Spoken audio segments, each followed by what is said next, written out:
तो भाई लोग फाइनली पूरे 10 महीने और 20 दिन के बाद फाइनली कल्कि का एक फुल फ्लेज ट्रेलर लॉन्च कर दिया गया एंड ये मूवी मुझे नो डाउट एक बहुत बड़ा बॉक्स ऑफिस कलेक्शन बनाते हुए दिख रहा है। जहाँ जैसे जैसे इस मूवी का दिन करीब आते जा रहा है वैसे वैसे मेरी उत्सुकता बढ़ती ही जा रही है। ट्रेलर को देखने के बाद मेरे मुंह से एक ही शब्द निकला, अति उत्तम। वो एक पैर मार के जिस तरह अश्वत्थामा जी ने भैरवा और बुज्जी को रोका, ऐसा मजा ही आ गया। और भी बहुत सारे सीन्स थे इस ट्रेलर में जिन्हें तुम बिल्कुल अनदेखा नहीं कर सकते, क्योंकि विजुअली वो सब कुछ इतने ज्यादा क्लीन एंड स्टनिंग लगते हैं कि वो पूरी तरह रियल तो नहीं कह सकते क्योंकि वो VFX और CGI है, मगर उन्हें नकली कहना आप समझ लो। ट्रेलर का एक एक सीन बहुत ही खूबसूरत लगा मुझे, जहाँ ट्रेलर की शुरुआत में हमें बता दिया जाता है कि जितनी भी सुख, संपदा, वातावरण और साफ हवा है वो सब सिर्फ और सिर्फ कॉम्प्लेक्स नाम की इस बड़ी सी बिल्डिंग में है, क्योंकि उनके सारे संसाधनों को छीन लिया गया है फॉर द बेटर फ्यूचर। और ये सब कुछ दुनिया की सिर्फ एक ही जगह पर उपस्थित है, काशी में। फिर उसके बाद ये इतना बड़ा रोबोट, मगर ये रोबोट तो बिल्कुल भी नहीं लग रहा था। यहाँ देखने से तो ये कुछ लिफ्ट जैसा लग रहा है कि वो अपने हाथ पर लोगों को उठाकर कॉम्प्लेक्स तक पहुंचाता होगा, या उससे भी ऊपर कहीं पहुंचाता होगा। एंड वह इसका स्टाइल एंड डिजाइन देखकर मैं इतना जरूर से कह सकता हूँ कि तुम्हें इसके VFX की चिंता करने की जरूरत बिल्कुल भी नहीं है। काफी कमाल का था ये सीन। एंड फिर कॉम्प्लेक्स की बात करें तो भाई कमल हसन का कैरेक्टर जब बोल रहा होता है तो मुझे सच में हिटलर की याद आ रही थी कि जिस तरह से हिटलर स्पीच दिया करता था और एक आर्यन समाज की स्थापना किया हुआ था कि सिर्फ इन आर्यंस को ही इस दुनिया में जीने का हक है और बाकियों को कुछ मिले चाहे ना मिले उन्हें फर्क नहीं पड़ता। काफी ज्यादा रेसिज्म और डिस्क्रिमिनेशन है फ्यूचर वर्ल्ड में। यहाँ पे भाई सबसे बड़ा रिवील तो ये रहा कि दीपिका पादुकोण का कैरेक्टर इतना ज्यादा इंपॉर्टेंट होने वाला था,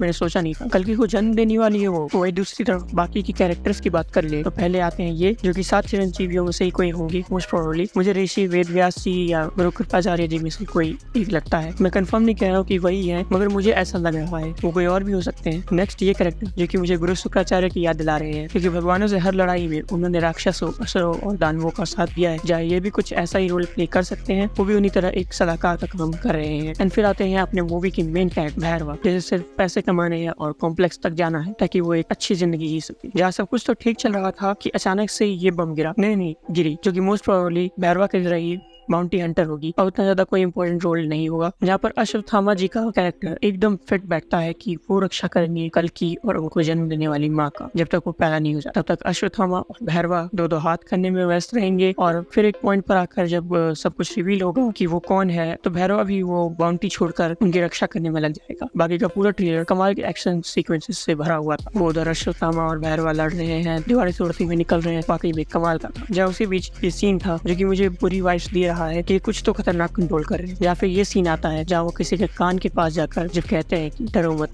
एक नया युग आ रहा है, जिसका साफ साफ मतलब यही है कि कलयुग का अंत हो रहा है और नए युग का आरंभ होने वाला है, यानी कि सतयुग आरंभ होने वाला है। ओके, सो मैं बहुत ज्यादा बाबा की तरह साउंड कर रहा हूँ। सो वीडियो को यही एंड करते हैं और मुझे कमेंट्स में जरूर बताना कि ये ट्रेलर तुम्हें कैसा लगा और तुम्हारे इसको लेकर क्या थॉट्स हैं, और ये भी बताना कि मेरी ये वीडियो कैसी लगी। अच्छी लगी तो लाइक कर देना, बुरी लगी तो डिसलाइक मत करना, मगर मेरी गलतियां जरूर बता देना, मैं उन्हें जरूर पढ़ूंगा। और हाँ, सब्सक्राइब करना मत भूलना।